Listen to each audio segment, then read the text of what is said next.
Welcome back, everybody. Derrick Soo, your East Oakland advocate. Well, in my previous episode, I talked about having some field medical training. And so I'm going to talk about a couple of instances where it literally saved lives.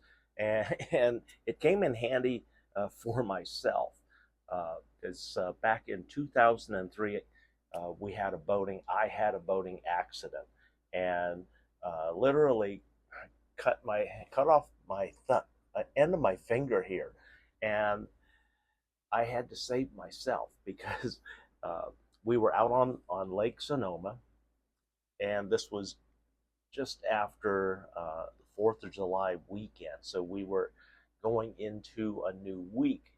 My wife and I had a few extra days that we didn't need to be accounted for, and so we stayed at Lake Sonoma, and I had my niece with us for the weekend, and so she got to experience boat camping and Lake Sonoma water skiing and things like that. But ended up cutting the end of my finger off, and literally what ended up happening, I grabbed the anchor in the wrong place, came up over the roller, and pinned my finger between the roller and the shank of the anchor, and my wife was on the switch at the bow, at the helm. I'm up at the bow, and only thing I can do is just scream some orders. And the thing about screaming and yelling is that all they know is that you're in pain, and people panic. And rather than hit the switch in reverse, she hit it again in the same direction, and it ended up cutting my finger off. I ended up jumping off the bow of the boat, and because my finger literally came loose, and I had to jump into the lake to um, deal with the bleeding. And so it was hanging literally just by a little piece of skin right there.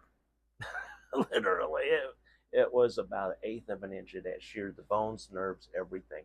So anyway, medical emergency. I was losing blood very quickly, and also at the same time, while I'm under very high stress because I'm bleeding and I'm injured and I'm in some pain, I'm also trying to keep my wife calm, my niece calm, because I need them more than ever, because my wife is going to have to drive the boat, and she's also going to have to help.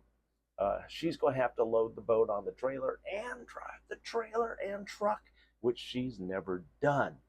So there was a lot of firsts for her because of this particular accident. But outcome was that they put two pins in my finger to reattach it, and 6 weeks, and then the pins literally fell out of my hand. And on the day that I was supposed to go see the doctor to have the pins removed. But anyway, that time I had to control the bleeding, also deal with lightheadedness because of my blood loss. And so a lot of people say, well, you shouldn't have done that. And well, I had no choice because the amount of blood loss, I didn't have anything for intravenous. And so the fastest way to put fluids back into my system was to drink 2 beers, no more.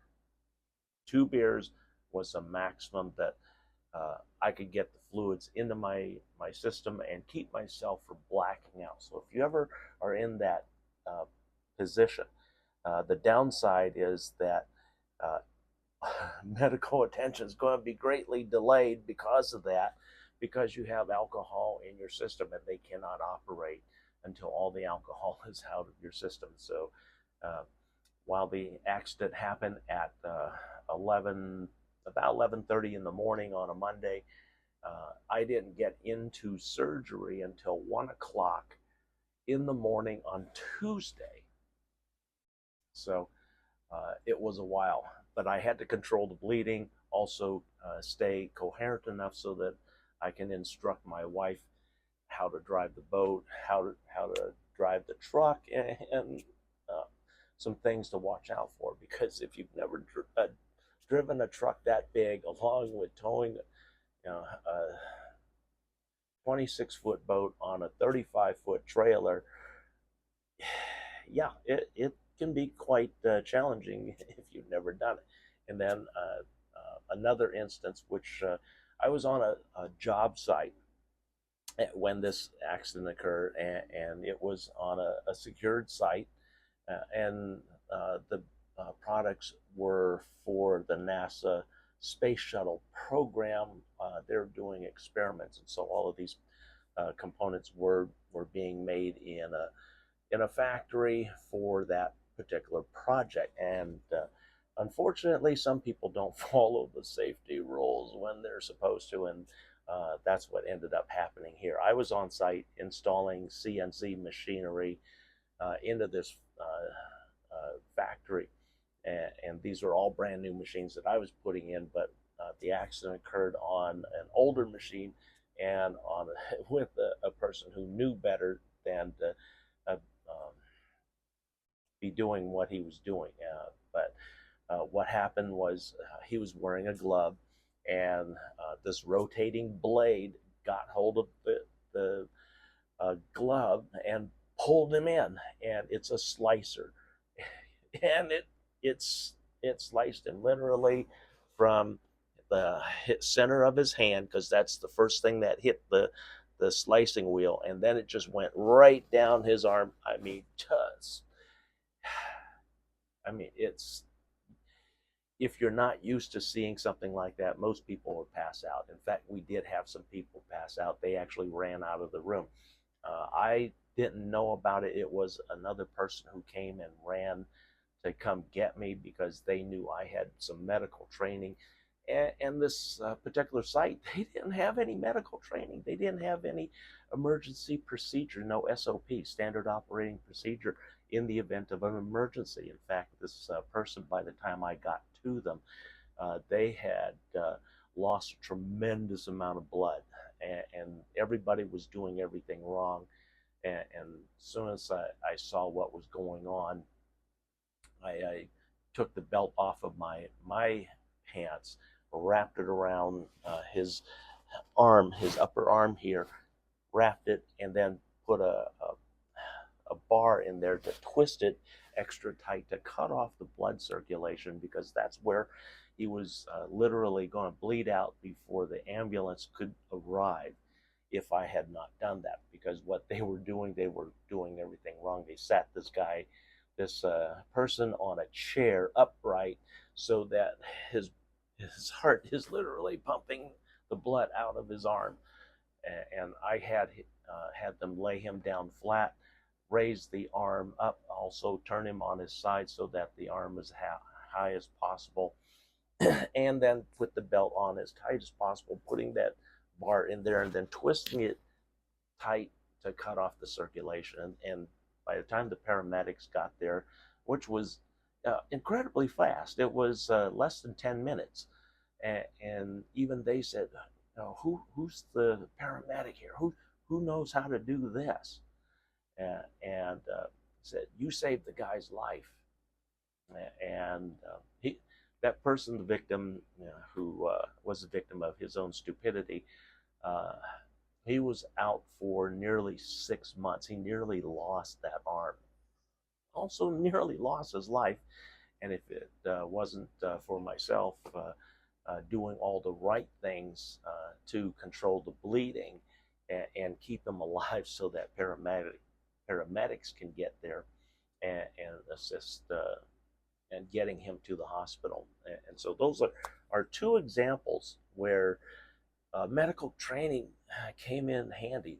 I'm also trained in CPR, and I've had to use that at times. So that's just part of the medical training that we go through for counterterrorism, in the event that we get into a situation where medical applications are in dire need. And so there's been many occasions, you see this right here. when I went to the hospital to get that stitched up on July 4th of 2014. Uh, I told the doctors what they needed to do, and the doctor, he's looking at that and say, "You have medical training?" I said, "Yeah, in a roundabout way." He said, "Well, I'm going to numb that up." I don't need to numb it up. It's already numb. There's no feeling there because when that got split open, all the nerve endings were damaged, so I wasn't feeling anything. I just told him, zip me up there and let me start my day. And I mean, it shook the doctor up a little bit. He'd never seen anything like that. And in the with the first stitch, I could see his hands shaking. Literally, he was shaking because he was worried he was going to hurt me and I was going to flinch. In fact, he said, "Are you okay? Are you feeling anything?" I said, "Yeah, little bit of tugging. Like I said, there's no feeling on there." And then the little bit of annoyance, pain, I can block out, because I'm trained to block out pain. And so the doctor is like, "Oh, okay." And then after that, it was done in a matter of minutes.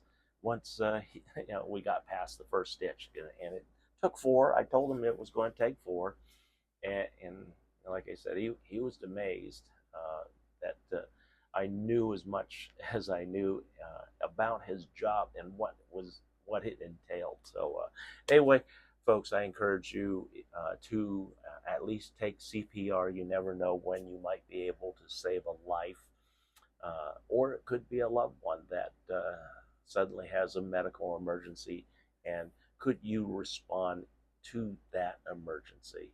And even without supplies, could you improvise? Do you know what to do? And I have a lot of training on that. So anyway, those are some examples of medical emergencies, even a personal one for myself. Now, I don't want you to think that I'm flipping you off, but you can see, all the way around. Now, it that anchor sheared that end of that finger right off. Thanks for joining me today. We'll be right back.